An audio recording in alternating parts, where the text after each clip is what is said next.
నమస్కారం అండి. నా పేరు కరణ్ సంజయ్ కుమార్. High court Telangana and Andhra Pradesh. నేను చెప్పబోయే ఆఖరి ప్రశ్న చాలా ఇంపార్టెంట్ క్వశ్చన్. ఇది కూడా ప్రజలకు సంబంధించిందే. ఏంటంటే ఈ ప్రశ్న ఏంటంటే, భూమి విలువ పెరుగుతున్న సందర్భంలో భవిష్యత్తులో భూమి సంబంధిత చట్టాలు మరింత కఠినతనం కావాలా లేక సులభతరం కావాలా? ఎవరైనా సరే గుర్తుపెట్టుకోండి, ఎవరైనా సరే భూమికి కొనుక్కోవాలనుకోవడం, ఇన్వెస్ట్ చేసుకోవాలంటే చాలా మంచి పద్ధతే. డబ్బులుంటే మీరు ఇన్వెస్ట్ చేసుకోండి. ఎందుకంటే ఈ మాట అంటున్నానంటే, భూమికి ఎప్పుడు విలువే. భూమికి ఉంటే ఎప్పటికైనా ల్యాండ్ వాల్యూ పెరుగుతుంది, ఇంక్రీజ్ అవుతుంది, దాంట్లో డౌటే లేదు. ఇప్పుడు గోల్డ్ చూసారా ఎలా పెరిగిపోయిందో? ఒకప్పుడు గోల్డ్ డౌన్, ఇప్పుడు గోల్డ్ విపరీతంగా కొనేసుకుంటున్నారు. జనం ఇంకా కొంటున్నారు రేట్ ఎక్కువైనా కూడా. ఎందుకని?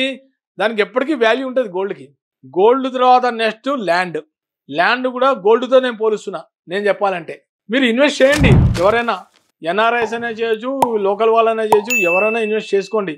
భూమి విలువ పెరుగుతున్నప్పుడు ప్రభుత్వాలు కూడా ఎవరికి ఆ భూములు కొనుక్కునే వాళ్ళకి ఎటువంటి ఇబ్బందులు లేకుండా చట్టాలు వస్తే కానీ, ల్యాండ్ యాక్ట్స్ కానీ వస్తే, కొత్తగా అమెండ్మెంట్స్ వస్తే అందరికీ సేఫ్టీయే. అది ప్రభుత్వం తీసుకోవాల్సిన బాధ్యత. ప్రభుత్వానికి ఎవరైనా సరే ఒక అప్లికేషన్ లాగా పెట్టుకొని, సార్ మేము ఇంత కాస్ట్లీ పెట్టి ఈ భూమి కొంటున్నాము, ఈ భూమికి చాలా వాల్యూ ఉంటుంది, ఫ్యూచర్లో భవిష్యత్తులో మా భూమికి భద్రత ఉంటుందా ఉండదా, భద్రత కల్పిస్తారా లేదా, దీని మీద ఏమైనా చట్టం వస్తుందా రాదా అని చాలా మంది సందేహాలు, డౌట్స్ ఉంటాయి. మీ డౌట్స్ క్లియర్ అవ్వాలంటే ఎవరైనా సరే ప్రభుత్వాన్ని కూడా ఒక లెటర్ లాగా పెట్టుకుంటే, యాక్ట్ లాగా వచ్చిందంటే, ఒక చట్టం వచ్చింది, ల్యాండ్స్ మీద ఒక చట్టం వచ్చింది అనుకోండి, అప్పుడు ఎవరైనా సరే కబ్జాలు చేస్తే చర్యలు ఉంటాయి వాళ్ళ మీద.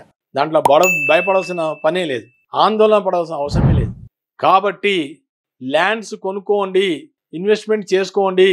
ఇవాళ కొన్న భూమి రేపు రేటు పెరిగిపోతుంది, రేపు కొన్న భూమి ఎల్లుడికి రేటు పెరిగిపోతుంది. ఎక్కడ చూసి అసలు ల్యాండ్సే దొరకట్లేదు.